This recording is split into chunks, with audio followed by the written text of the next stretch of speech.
You can't blame other people all the time because sometimes it's on you. It's a scary thing to be like, oh, someone else controls my destiny. Yeah. That's terrifying. Now we just hit like a 200K month. So in 3 months, you've gone from 25K to over $200,000. Yeah.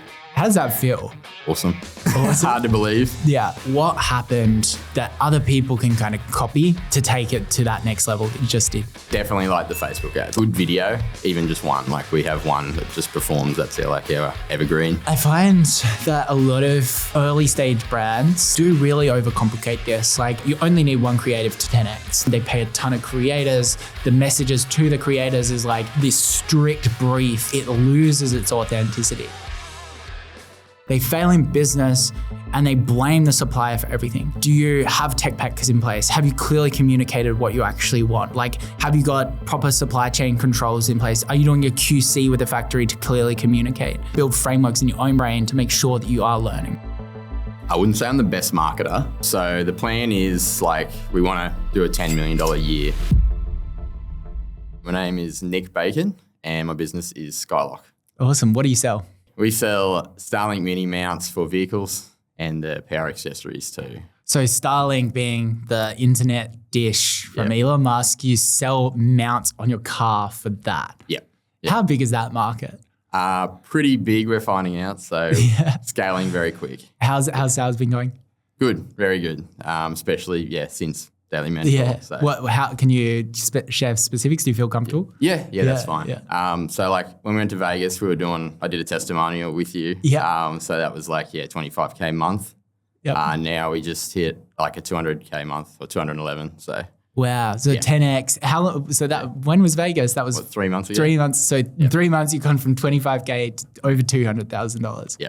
How does that feel? Awesome. Hard to believe. Yeah. Yeah. What were you doing before this? No Facebook ads, really, just Facebook. But what were you doing? Like, you always in Skylock? Like, nah, been doing this for a year. Yeah. And then prior to that, I was still doing it. I got another business, which is like an engraving gifting shop. Yeah. And that's like our shop front. And we also do tech. So. And that business, was it big or is this like life-changing money? Yeah. This is like way outpaced it. So. That's so exciting. Yeah, I'm so happy for you, man. You really do deserve it. You've been running this for a year. You got it to $25,000 months. But what happened that other people can kind of copy to take it to that next level that you just did? Definitely like the Facebook ads, like the paid ads, and just good video. Even just one. Like we have one that just performs. That's our evergreen.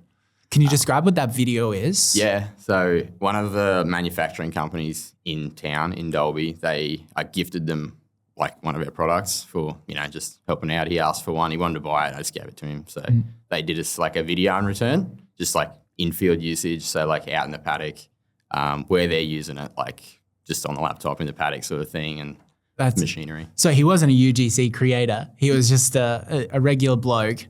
And how did he film it? Did he film it like this? Did he like run through the process? It's a pretty big company, so they do have like a social media team. They get it. Yeah. So they did a pretty good job on it. Yeah. And it was awesome. Like paid off for us 100%. Yeah. So you just gifted him a product and you're like, can you make one video, was it? Well, I just gave it to him like because they've been really good to us with like manufacturing and they obviously like cut and fold the brackets for us. Yeah. So they've been like just really helpful. So I was just thought, and he's a good fella. So I find that a lot of early stage brands, like where you probably were 8 months ago, do really overcomplicate this. Like it's the best. First of all, you only need one creative to 10x. That's what we know. That isn't always sustainable. And if that creative goes and you don't replace it, then the business collapses again. Yeah. But that being said, because people are trying to create this system, they pay a ton of creators, the messages to the creators is like this strict brief, it loses its authenticity. So if I had to guess, like the way that you're describing this was like a very authentic, someone that understands product very, very well and was speaking quite authentically as well. Yeah. Is that right? Yeah, correct. Yeah, that's great. So what are you going to do next? Like how are you going to start scaling your creative now while maintaining that authenticity? Yeah. So the plan is like we want to do a $10 million year. Like so me and Rebecca, which is my growth mentor, have been in talks about that and I'd love to get it to the US as well. Yeah, So, that's great. yeah. What about for a beginner? How do they come up with a product that can do $250,000 in its 12th month of business? Yeah.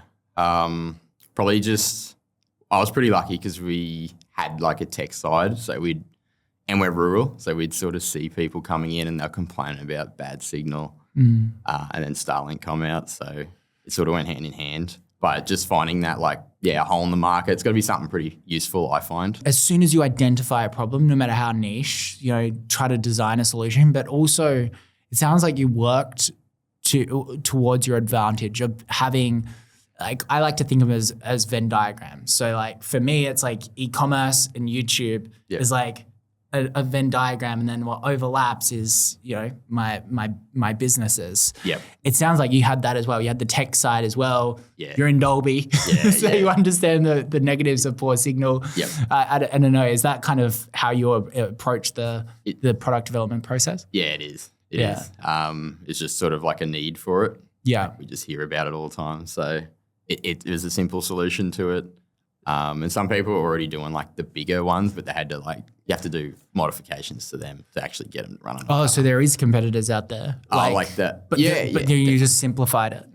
Yeah, pretty well. Just make it like a quick, easy bolt in, plug the cord in. We sell all the rest of the stuff. It sounds like it is quite a technical product in terms of the brackets and the welding and all of that kind of stuff.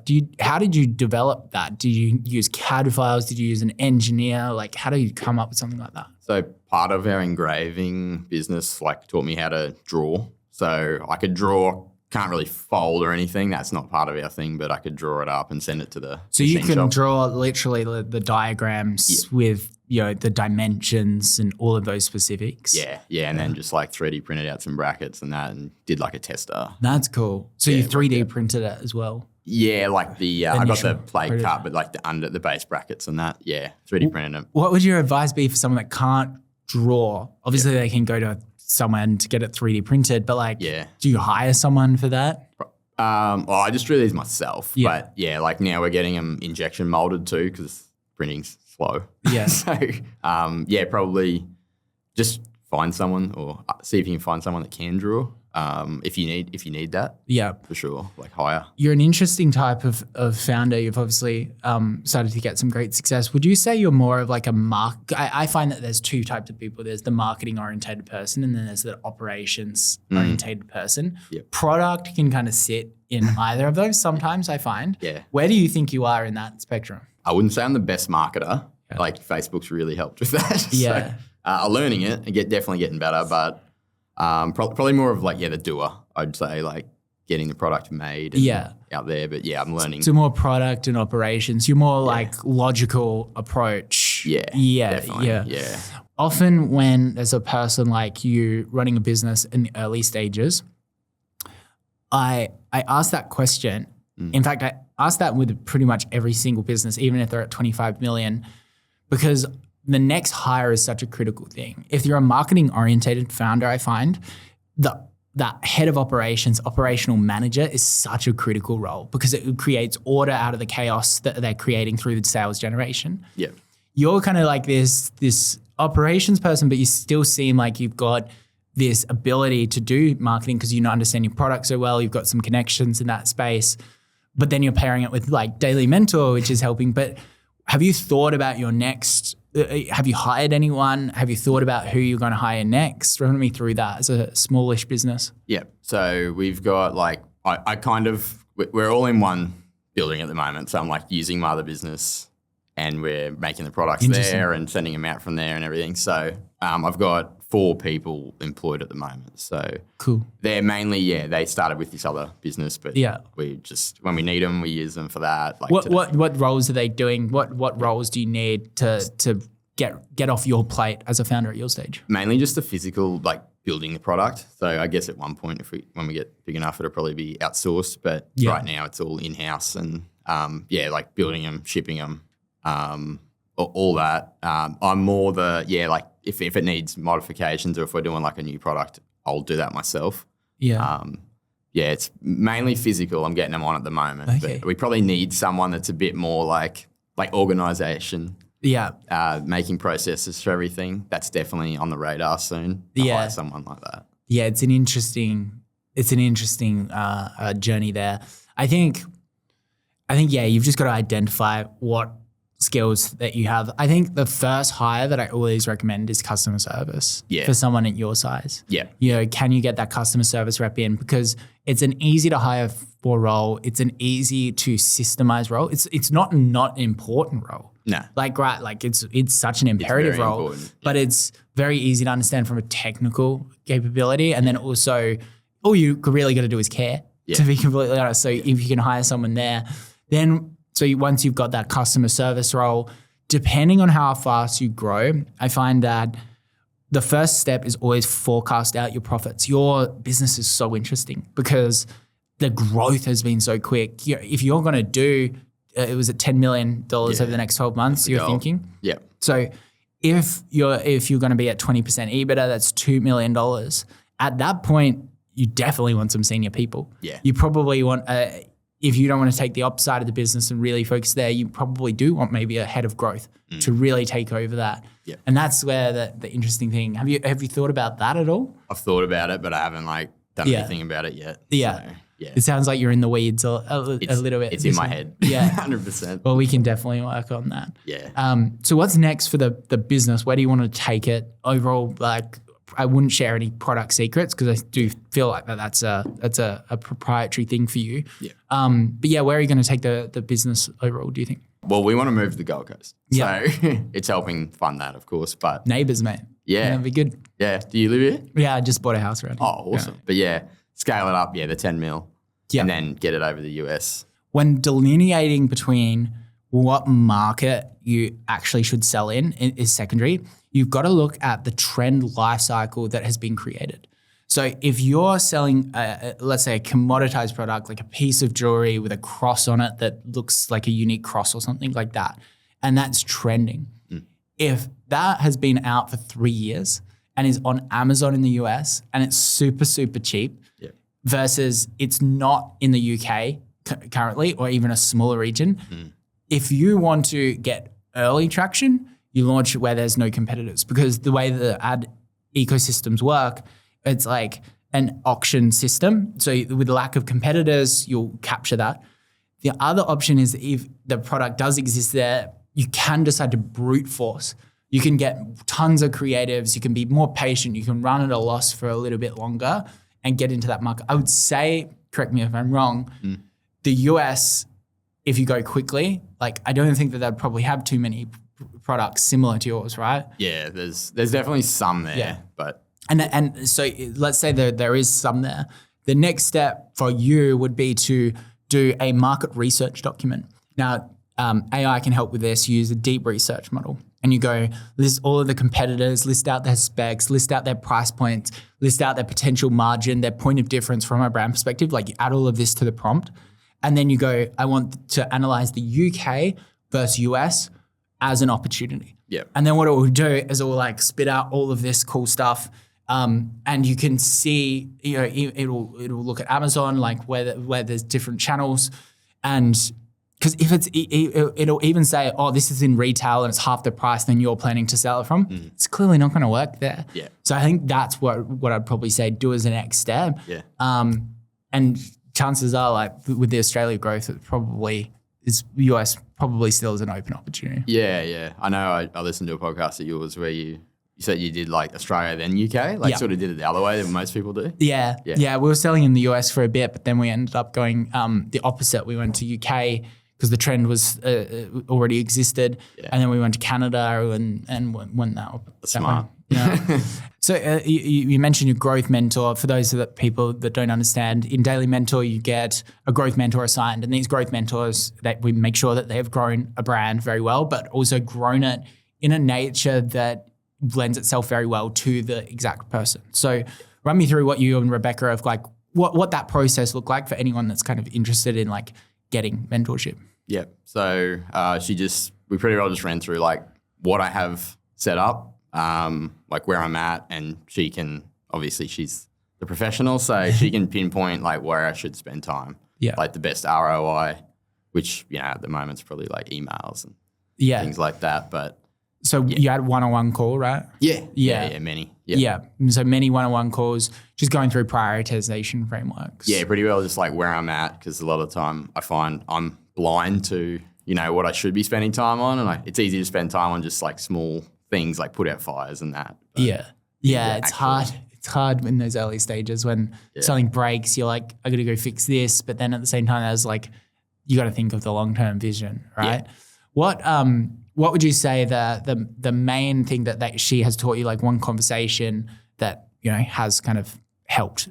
I'd say the Vegas thing was really what changed it for me. But run me through your Vegas experience. Just getting around like all you guys and those people, because like I'm in a small town of like 12,000 people. So Dalby it's how many people? 12,000. 12,000. Yeah. So we've grabbed you from Dalby. We've said, come to Vegas. Yeah. I think you were one of the few Aussies there. I think we had maybe like 3 or 4. We did a big meetup, which was very interesting bonding, wasn't it? It was great, yeah. Vegas is such a strange place. Yeah. But yeah, that community element sounds like you got a lot from. I did, yeah. Just like talking to everyone and seeing, because I was like probably one of the lowest businesses there, really. So. Yeah, you were one of the lowest businesses there. Yeah. Now you're crushing it. Thank you. If you're on the fence about the monthly subscription to Daily Mentor, it has really changed my life. Honestly, it's cheap, and even the trip to Vegas was worth it. Like, so how do you justify the cost of it?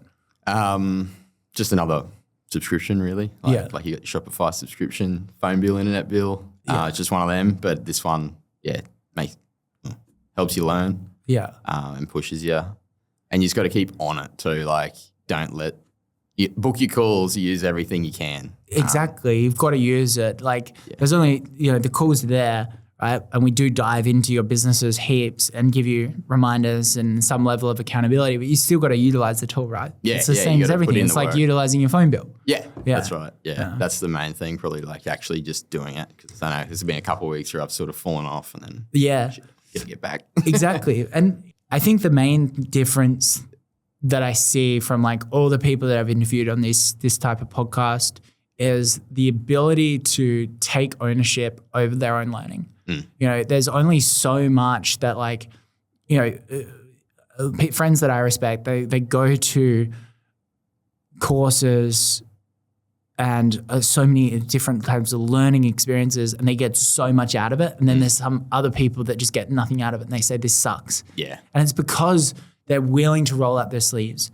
And it's like I'm taking people's money to educate them. So I accept like this huge load of responsibility on my shoulders to deliver value. But at the same time, the people that I think that like just fail in business, let's remove Daily Mentor out of the equation. They fail in business. Let's say they're using a random service supplier. Let's say that they're ordering the product from China and they blame the supplier for everything. And it's like, no, do you have tech packs in place? Have you clearly communicated what you actually want? Like, have you got proper supply chain controls in place? Are you doing your QC with the factory to clearly communicate? And it's like, how much blame, you can't blame other people all the time because sometimes it's on you. Yeah. Sometimes it's on you to continue the learning and build frameworks in your own brain to make sure that you are learning. I think it's good to like take that on board, just like even if you do nearly blame yourself for everything, like then you can, you're in control of your happiness. You're in control. Exactly. Yeah. Exactly. And like what happens. So. It's a scary thing to be like, oh, someone else controls my destiny. Yeah. That's terrifying. Yeah. Yeah. 100%. Is there anything that you want to kind of ask me? Like, what's something that you're stuck at the moment that we could break down right now? I don't know. Is there anything you can see, like, from just talking to me right now? And like, probably not, but any advice, I suppose? Yeah. What specifically what are you working on the next 30 days? In talks with some UGC creators, so sending them products and getting some videos. Yeah. Yeah. Who specifically is doing that? You're talking them? Yeah. How are you finding the creators? Yeah, so far so good. Yeah. How are you finding them? Instagram. Yes. And then I did reach out to one guy, like, which I found in the Daily Mentor group. But he just said, like, it's not really like his product. He's not really like a four-wheel driver or something. So he put me onto another guy. Which has a four-wheel drive. So the key probably for you is to set up your 30, 60, 90-day focus, which is something that we do have in Daily Mentor. Yep. Which is like, what is the task that we're trying to achieve in those time periods? What is the clear metric that shows that they have been achieved, and what hopefully does that then create? Both from an input metric, so like for creatives, an input metric would be like reach out to 50 creators, or an input metric would be like get the videos into Facebook ads. That's an input that you're putting out there. Yeah. Then the output would be for creatives, would be revenue generation, right? Yeah. So I think that's you as a founder need to get very clear on that. And some people prefer a 30, 60, 90-day plan. I like it for brands that are in your stage because, but then some people like an OKR process, which is like a 6-month more cadence. Yep. Your businesses at your stage just change so rapidly that like I like the 30, 60, 90-day plan. So I think we like get that in place for you. Yep. 99% of businesses in your stage that have initial product traction that is clear. So their offer is clear. Offer being the product, what the promise is, the time of delivery that it takes to do that, the price, the guarantees, those kind of things. Yep. Clearly with your market traction already, you've got the right offer. Yeah. So once that is solved, it goes down to what is the traffic that's getting driven, such as the creative, then and the creative volume. Then it goes to the CRO, the website optimization itself, and the ancillary channels such as email. Like, can we optimize those flows and get a ton more traffic and just milk more money out of those? Then there's this probably goes back to offer. It's like, what upsells do we have? Like, how are we increasing gross margin per customer? Yeah. So if you, honestly, those 4 things at your stage is like, from a business perspective, is what you'll be focusing on for the next 3 years. Yeah. The only thing that you're probably going to start coming up against is hiring. The reason why, that's a lot of information for anyone that's listening. The reason why I bring up those is because those 5 things that I've just talked about, when I talk about OKRs and 30, 60, 90-day plans, they can actually sit as the pillar. So let's say you're thinking about the marketing creative, as I talked about. It sits as the header on the 30, 60, 90-day plan. It's like, what do we want to achieve in 30, 60, and 90 days for marketing? Yep. And then it goes hiring. It's like, what do we want to achieve that 30, 60, 90 days for hiring? It'll be like, maybe hire this growth manager, or maybe hire a customer service rep. Yep. And I think that's how I approach the core pillars and goal setting. Yeah, okay. Yeah. Should I hire like locally, you reckon? Or more like can it be done online too? Probably more needs to be physical right now, doesn't it? You can do either way. Yep. There's $100 million companies that use entirely remote, external, possibly international employees. Okay. There's and there's companies that are like Uni, for example, doing over $100 million that use predominantly Australian employees for the localization, the simplicity of it. Yeah. You can do either, but both have pros and cons. The remote side, the obvious thing is the organizational, the time management, but more importantly, how do we maintain and build a culture? Yeah. When I was at your size, I assumed culture didn't matter, and I couldn't have been more wrong. Like eventually people started leaving, people weren't happy at the role, and I was just like, okay, this is actually probably one of the main thing. I lost some really good employees and had to start from scratch. So being able to foster that culture within the team is important. But also built in-house obviously has its negatives and pros as well. For you, it sounds like you've got a storefront, you've got a bit of culture like developing there that's really, really good. And it sounds like people are hands-on with the product, which is cool. Yeah. That's really, really cool. The problem is the talent pool is very low in Australia. Like there's a handful of really, really good e-commerce companies that are all fighting against the same talent. But at the same time, way less training is required. So just pick your thing. Am I going to commit to training and fostering culture from a remote basis? Or am I going to commit to building a company that's worth coming to so I can actually take employees from other Australian companies that are worthwhile? Yeah. That's what you got to go for. Okay. Make sense? Some food for thought. Yeah, plenty of food for thought. Thank you. Is there anything else that you think that like, what do you think that you probably need to upskill right now? definitely my operations and Yeah. like just, planning. When we look at e-commerce operations, we have multiple pillars. We have customer service, we have fulfillment, we have manufacturing and supply chain. Then we also possibly have finance if we want to add that in there. Within those pillars, where do you think that you need to upskill? Probably like, for stock take. So Definitely. demand forecasting, inventory management. Yeah, for sure. And, Have you used the Daily Mentor dashboard for that, the spreadsheet? is that like the report card? No, not the report card. So we actually have a sheet.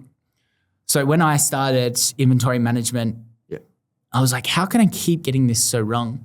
It turns out the visibility of the data and the dashboard that you're looking at is probably the main thing that will determine whether you can actually spot how much inventory you need. So you know, if someone's not in Daily Mentor, the main thing that you're trying to do is you're trying to export your Shopify orders, and then you get a sheet that says, you know, this was last month. You get all of the months of the year on the top across the columns, and then you have all of the SKUs across all of the rows. Then you want every single SKU broken down between like the sales that you've done each SKU, because you'll see like 100 units, 120 units, 160 units, 250, and then like 500 units maybe for Black Friday. Yeah. Which is really exciting. You can start extrapolating out from a trend, from a SKU basis.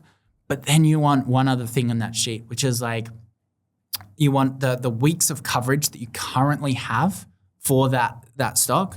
Then you want the orders that are coming, as well as maybe the safety stock that you want.